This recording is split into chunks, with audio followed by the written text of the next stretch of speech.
pangalawa, she is very smart and witty. Kahit mababa ang kanyang pinag-aralan, mahina siyang magbasa at magsulat dahil sa kanilang kahirapan when she was growing up.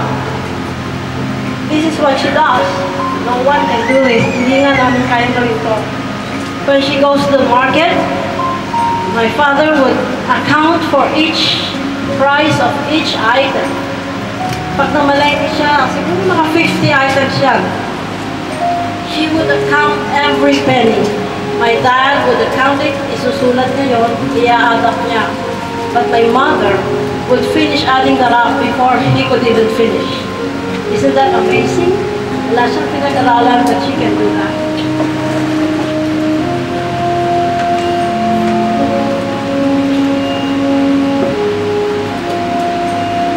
She's also witty too. I remember when she was in America, she would play cards with me and my friends. Mahilig talaga maglaro mother ko without opening the cards. Mananalo pa siya against us. I don't know how she does that. She's also a very determined woman. I cannot do that, or maybe not one of you can do this. This is what she did. When my father had a problem with her high blood pressure, the doctor advised my mother to stop drinking wine dahil masama sa father ko. No ifs, no buts. She stopped abruptly. Wala yung, oh, baga, inom ako, oh, hapon hindi. No, she stopped abruptly. And I don't know how she does that too. And when she went to America, my family advised her, you cannot smoke in America. And she believed that. So, pagdating nga niya doon, no ifs, no buts again. She stopped smoking abruptly. I cannot even imagine how one person can do that. I cannot do that. It's a vice that she did all her life. When we were young, she was already smoking. But that's how determined she is. She really is a very amazing woman. But she is also simple and did not want a lavish life. Ayaw na lang masyadong marangya na buhay. She is content with simple life. Kahit pwede siyang manirahan sa Amerika, she did prefer staying in Pangasinan. That a lot of us can do that. Everyone here, I would assume, gustong makarating sa Amerika. Pero give up na yun dahil sa pagmamahal niya sa Pilipinas. I would say her lack of academic education. I would still say she is very much educated. And why should I say this? When we were in America, my father would listen to telephone conversations. He would stay in another room. I would stay in another one. Pakikinggan ng father ko yung telephone conversations. My mother would stop him from doing that. Also, pag may sulat, gusto niya buksan ang father ko. But she would stop him from doing that also. It's amazing how she would know yung respect and etiquette na dapat natin should be in our heart. And how did she learn that? I don't know how. But that's the most important thing sa atin. Ang respeto sa rights and privacy ng others.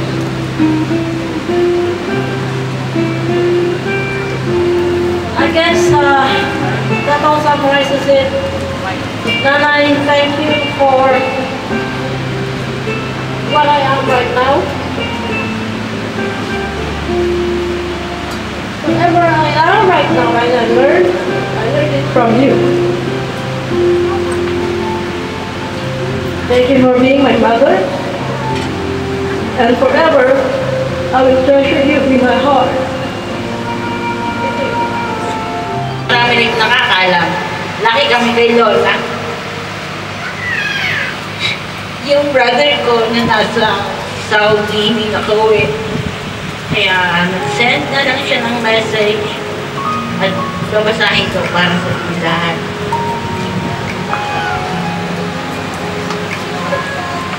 Paalam, Lola. una sa lahat, pasensya po at di kami nakauwi. Di man lang ako nakapagpaalam sa inyo. Alam ko po na maiintindihan niyo.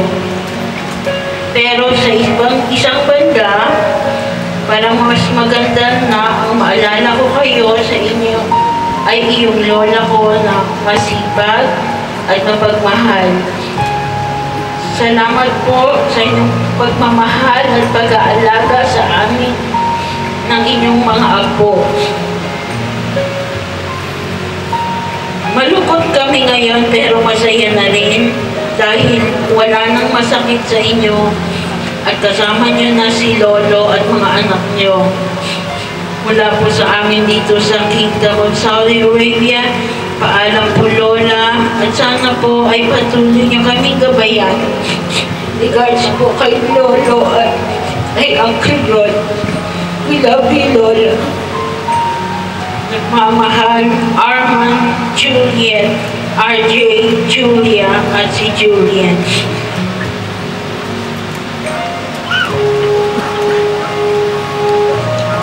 Ako po mag-share din. Kung wala si Lola, sa kalagayan kong ito, hindi ako magiging malakas. Kasi si Lola, hindi niya ako tinuring na mahina o may kapansanan. Binigyan niya ako ng mga duties when I was younger. Kaya natutunan ko kumilos kahit ganito ako. Kaya Lola, malaking tulong na gawa niya sa akin. Maraming pong salamat. Para sa mga kapatid ko na rin po dahil lumaki ko kami lahat sa inyo. Thank you po.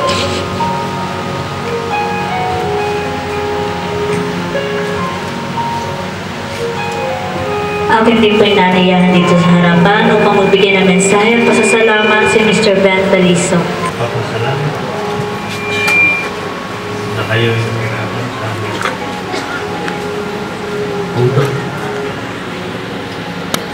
Although, masaya na rin kami kasi tapos na ang suffering ng namin.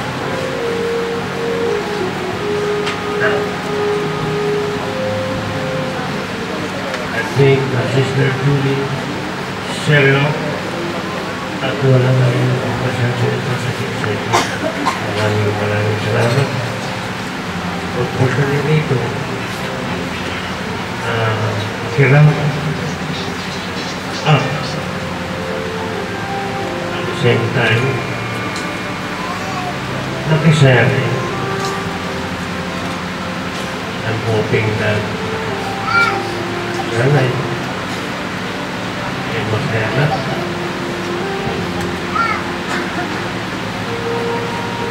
At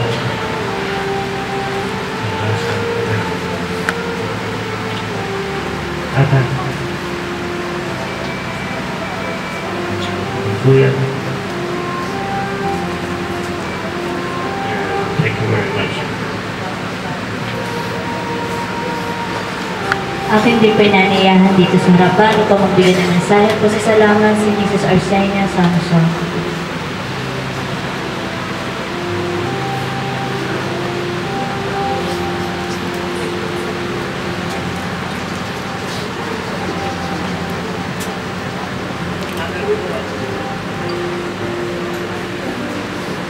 Gusto ko sabihin ko sa inyo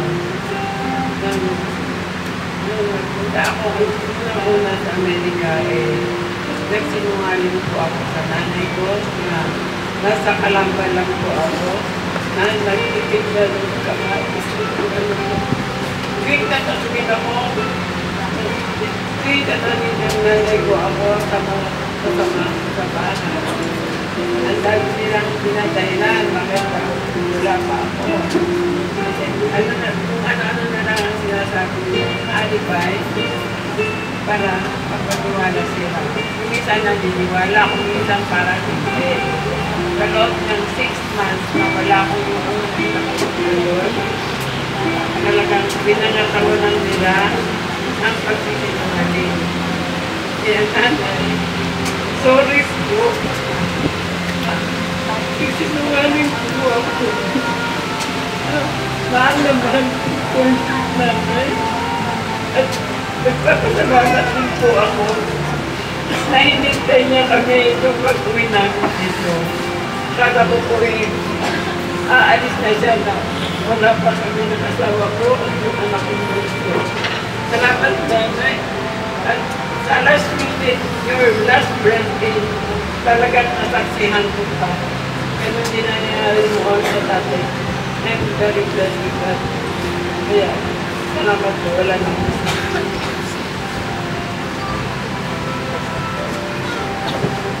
Akin din po ay naniyahan dito sa harapan si General Domingo Calisok Jr.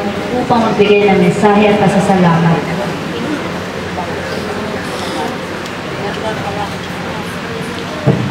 Thank you po sa pagtawag na general po sa akin. Hindi pa po ako general. Anyway, hindi naman po talaga ako magsasalita. Natawag lang po kasi ako, kaya napilitan na rin ako po ngayon.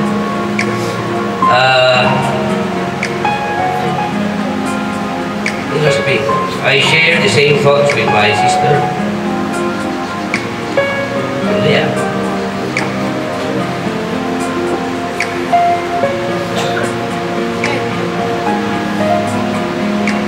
Ito na yung mensahe ko sa lahat.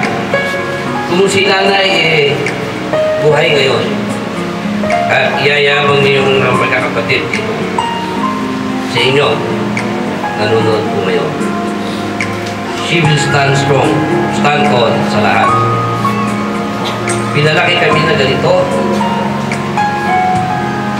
Pinalaki yung mga apo. Marami sa amin natapos.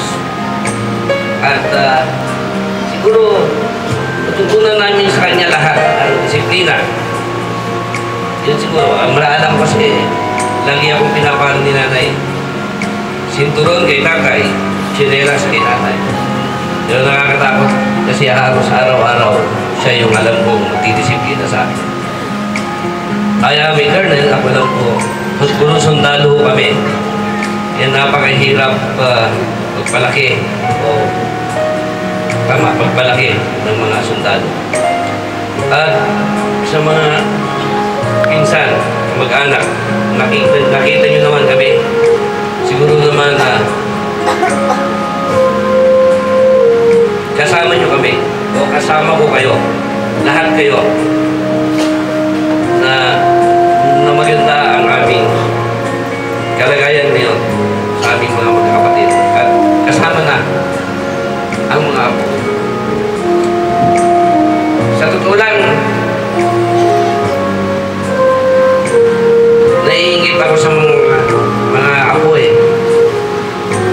I stayed with my parents from 1962 to 1972. Ano ba yun? 75. 13 years. After that, hiwalay na ako sa kanila. Nag-high school ako. Nag-PMA. Nasay sa lahat. Nagkikita na lang kami parang 3 or 4 times a year. Hindi ko na po sila nakasama gaano. Tuwing Pasko na lang, tuwing Halloween, or birthday. Sa inyo ako magpapasalamat. Yung mga apo, yung mga kasama ni nanay.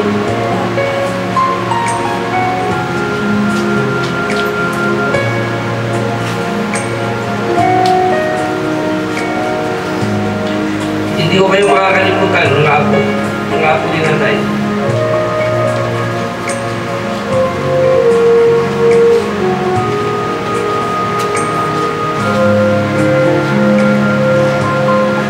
Meron po bang nais na magbigay ng mensahe o pasasalamat?